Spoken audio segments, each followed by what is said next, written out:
অবশেষে আয়ুষ্মান ভারত কার্ডের জন্য ফর্ম ফিল আপ চালু হয়ে গেছে। তোমরা ফর্ম ফিল আপ কীভাবে করবে আজকের ভিডিওর মাধ্যমে সেটা থাকছে। তো এখানে দেখতেই পাচ্ছ যে Ayushman Bharat Pradhanmantri Jan Arogya Yojana form for new enrolment West Bengal, অর্থাৎ ওয়েস্ট বেঙ্গলে এখন নিউ এনরোলমেন্ট করা হচ্ছে আয়ুষ্মান ভারত কার্ডের জন্য। তো এবার কিভাবে তোমরা ফিল আপ করবে সেটা একদম নির্ভুলভাবে ফিল আপটা তোমাদের দেখাচ্ছি। তো তোমাদের বলে রাখি, এই যে ফর্মটা, এই ফর্মটা তোমরা কোথা থেকে পাবে, কোথায় জমা দেবে, সব কিছু ডিটেলসে বলবো। এবং তোমাদের জনকল্যাণ যে শিবির, বিভিন্ন ক্যাম্প কিন্তু বসবে। কবে কবে বসবে? তো কবে কবে বসবে? 15ই জুন, 16ই জুন, 17ই জুন, এই 3টে ডেটে জনকল্যাণ শিবির বসবে। বিভিন্ন ব্লক অফিসে, জেলা অফিসে, সব জায়গায় তোমরা কিন্তু এই জনকল্যাণ শিবির থেকে তোমরা ফর্ম তুলতে পারবে এবং তোমরা ফর্ম জমা দিতে পারবে। ঠিক আছে, শুধুমাত্র এই প্রকল্পের যে ফর্ম জমা নেওয়া হবে বা এই ফর্ম ফিল আপ হবে তা কিন্তু নয়, আরও বিভিন্ন যেসব প্রকল্প রয়েছে, সরকারি প্রকল্প, সেগুলোরও কিন্তু ফর্ম তোলা বা জমা নেওয়া হবে। ঠিক আছে, তো চলো এবার তোমাদের কিভাবে ফর্মটা নির্ভুলভাবে ফিল আপ করবে সেটা তোমাদের দেখিয়ে দিই। তো প্রথমে দেখতে পাচ্ছ এখানে ডেটটা মেনশন করা আছে, অর্থাৎ যে ডেটে তুমি অ্যাপ্লিকেশন ফর্মটা জমা করবে সেই ডেটটা কিন্তু এখানে মেনশন করে দেবে। এরপরে হচ্ছে বেসিক বেনিফিশিয়ারি ডিটেলস, অর্থাৎ প্রথমে হচ্ছে তোমার আধার কার্ডের নাম্বারটা, অর্থাৎ যে বেনিফিশিয়ারি, যে আবেদন করছে সেই আবেদনকারী বা সুবিধাভোগী, তার আধার কার্ডের নাম্বারটা এখানে মেনশন করতে হবে, তার নাম মেনশন করতে হবে, অর্থাৎ যে আবেদনকারী তার নাম, এবং তার রেশন কার্ডের নাম্বারটা এখানে মেনশন করতে হবে। এরপরে চলে যাচ্ছি ক্যাটাগরি।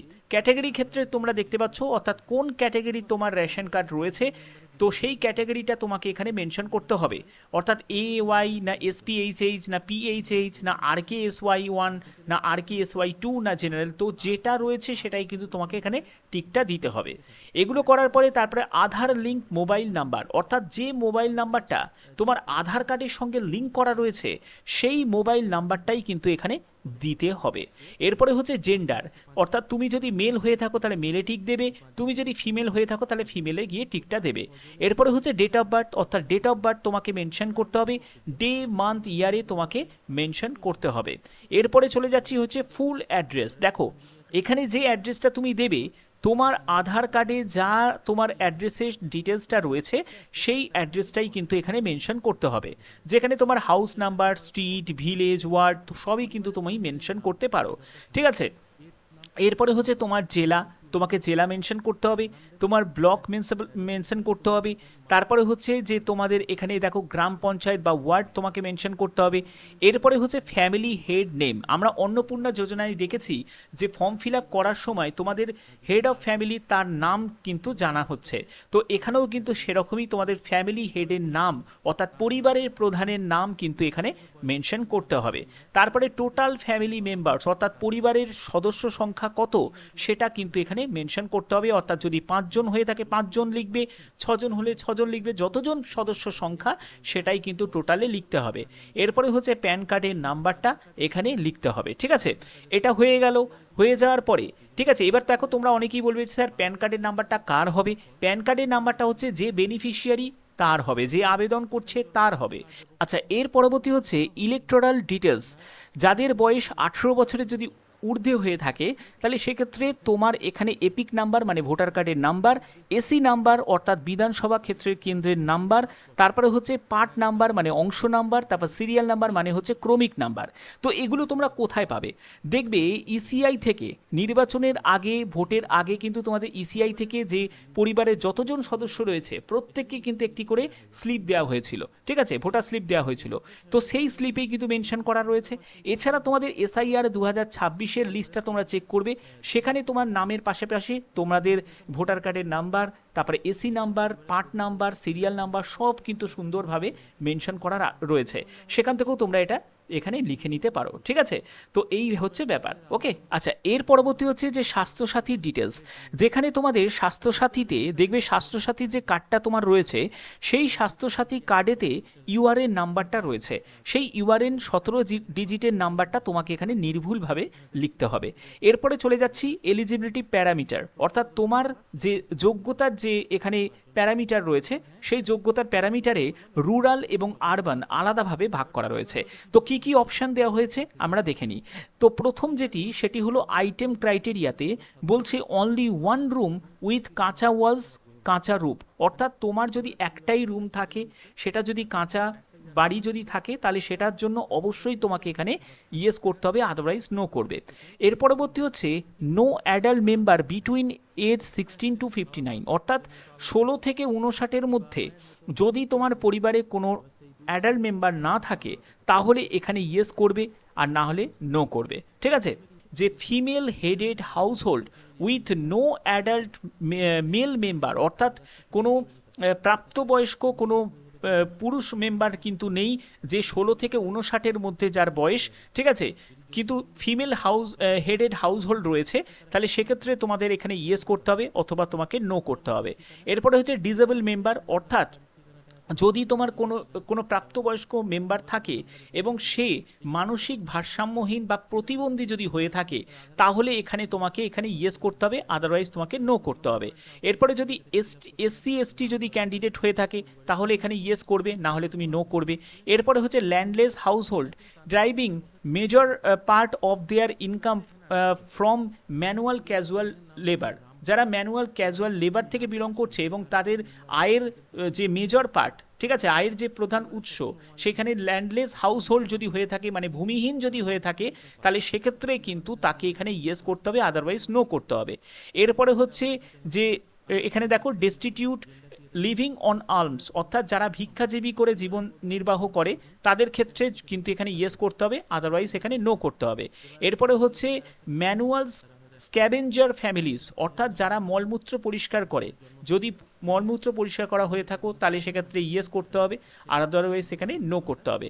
এরপরে যারা প্রিমিটিভ ট্রাইবাল গ্রুপ থেকে বিলং করছে, অর্থাৎ সাঁওতাল বা কোনো উপজাতি থেকে যদি বিলং করে থাকে, তাহলে সেক্ষেত্রে কিন্তু তোমাকে এটা ইয়েস করতে হবে, আদারওয়াইজ নো করতে হবে। আচ্ছা, এর পরবর্তী হচ্ছে লিগালি রিলিজড বন্ডেড লেবার, তো আইনগতভাবে মুক্তিপ্রাপ্ত ঋণদাস যদি হয়ে থাকো তাহলে এখানে ইয়েস করবে, আদারওয়াইজ নো করবে। তো এটা হয়ে গেল হচ্ছে যারা রুরাল থেকে।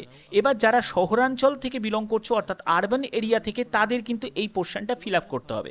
ঠিক আছে, তো এইখানে কি কি বলা হয়েছে দেখে নাও। এখানে পরবর্তী দেখো, এখানে বলছে যে র্যাক পিকার অর্থাৎ হচ্ছে কাগজ কুড়ানি, যদি কাগজ কুড়ানি হয়ে থাকে তাহলে সেক্ষেত্রে এখানে ইয়েস করবে, আদারওয়াইজ নো করবে। তারপরে হচ্ছে বেগার, অর্থাৎ ভিক্ষুক যদি হয়ে থাকে তাহলে সেক্ষেত্রে ইয়েস করবে, আদারওয়াইজ নো করবে। ডোমেস্টিক ওয়ার্কার, অর্থাৎ হচ্ছে যদি গৃহকর্মী হয়ে থাকে তাহলে এখানে ইয়েস করবে, আদারওয়াইজ নো করবে। তারপরে হচ্ছে স্ট্রিট ভেন্ডার হতে পারে, কবলার হতে পারে, হকার হতে পারে, যদি এটা হয়ে থাকে তাহলে সেক্ষেত্রে ইয়েস করবে, আদারওয়াইজ নো করবে। কনস্ট্রাকশন ওয়ার্কার যদি হয়, plumber, Mason, labour, painter, welder, ঠিক আছে, সিকিউরিটি গার্ড, কুলি, ঠিক আছে। তারপর হচ্ছে অ্যানাদার হেড লোড ওয়ার্কার যদি হয়ে থাকে তাহলে সেক্ষেত্রে এখানে ইয়েস করবে, আদারওয়াইজ নো করবে। সুইপার, স্যানিটেশন ওয়ার্কার বা মালি যদি হয়ে থাকে তাহলে ইয়েস করবে অথবা নো করবে। Home base worker, artisan, handicraft worker, তারপরে টেলার যদি হয়ে থাকে তাহলে এখান থেকে তোমাকে ইয়েস করতে হবে, আদারওয়াইজ নো করতে হবে।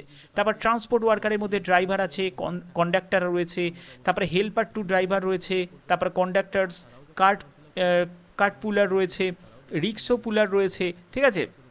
তো তাদের ক্ষেত্রে এখানে ইয়েস করবে, আদারওয়াইজ এখানে নো করবে।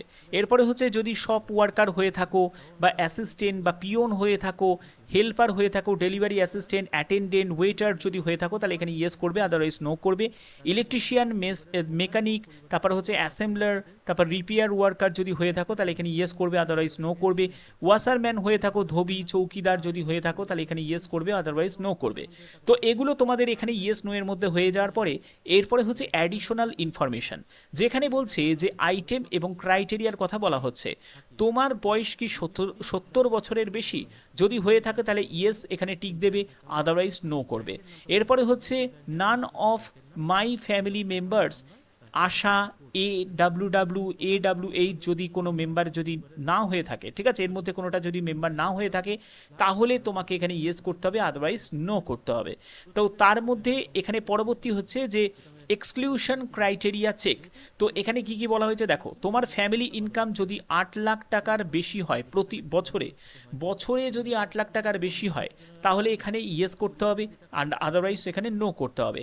বলছে যে any member of family paying income tax, অর্থাৎ পরিবারে যতজন সদস্য রয়েছে তার মধ্যে কোনো সদস্য রয়েছে যে ইনকাম ট্যাক্স পে করে, যদি করে থাকে তাহলে ইয়েস করবে, আদারওয়াইজ নো করবে। আচ্ছা, এর পরবর্তী হচ্ছে found in ASDD list. ASDD লিস্টে যদি এখানে ফর এসআইআর বা বিএলএ 2026-এর পোলে যদি পাওয়া যায় তাহলে এখানে তোমাকে ইয়েস করতে হবে, আদারওয়াইজ এখানে নো করতে হবে।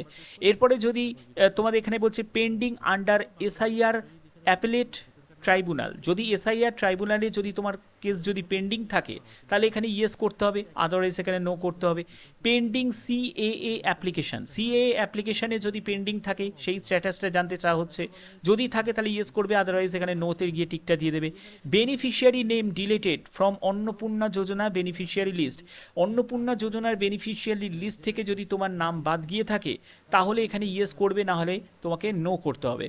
এগুলো হওয়ার পরে পরবর্তী দেখো এখানে ডিক্লারেশন অ্যান্ড কনসেন্টের অপশন চলে আসছে, যেখানে যে আবেদনকারী তোমাকে অবশ্যই এখানে টিকটা দিতে হবে এবং এখানে সিগনেচার অথবা লেফট থাম্ব ইমপ্রেশন দিতে পারো, যে কোনো একটি, ঠিক আছে। তো এটা করার পরে তোমাদের এই পার্টটা কিন্তু যারা তোমার ফর্মটা জমা নিচ্ছে তারা কিন্তু এই পার্টটা ফিল আপ করবে, তার আধার নাম্বার, অ্যাপ্লিকেন্ট নেম, রেশন কার্ডের নাম্বার, তারপরে জেন্ডার, ঠিক আছে, এবং ডেট অফ বার্থ, এগুলো কিন্তু মেনশন করে থাকতে হবে, ঠিক আছে। তো এই পার্টটা তোমাদের দিয়ে দেওয়া হবে। আর এটা দেখতেই পাচ্ছ যে ফর অফিসিয়াল ইউজ অনলি। আশা করি তোমাদের এই ভিডিওর মাধ্যমে একদম স্টেপ বাই স্টেপ কীভাবে তোমরা ফর্মটা ফিল আপ করবে সেটা তোমাদের দেখিয়ে দিলাম। যদি ভিডিওটা ভালো লাগে অতি অবশ্যই ভিডিওটাতে একটি লাইক করো, চ্যানেলটিকে সাবস্ক্রাইব করে বেল আইকনটাকে অল করে রেখো। এখনের মতো এটুকুই, টাটা।